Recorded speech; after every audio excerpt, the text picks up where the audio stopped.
Orașul României din 1920 prinde viață în primele raze ale dimineții, cu oameni care pornesc la drum și tramvaie printre clădiri.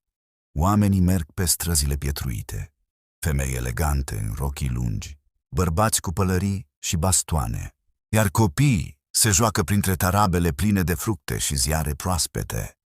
Tramvaiele și căruțele transportă muncitorii și vizitatorii orașului. Vânzătorii strigă prețurile, iar întreaga piață răsună de energie și viață cotidiană. La cafenele și terase, oamenii împărtășesc povești, citesc ziarele zilei și se salută cu prietenie. Femeile cumpără produse proaspete la piață, bărbații pornesc spre locurile lor de muncă, iar copiii vând ziare cu energie. Fiecare colț de stradă poartă amintirea unei istorii de peste un secol. Pe măsură ce soarele apune, tramvaiele dispar în depărtare, iar orașul se liniștește.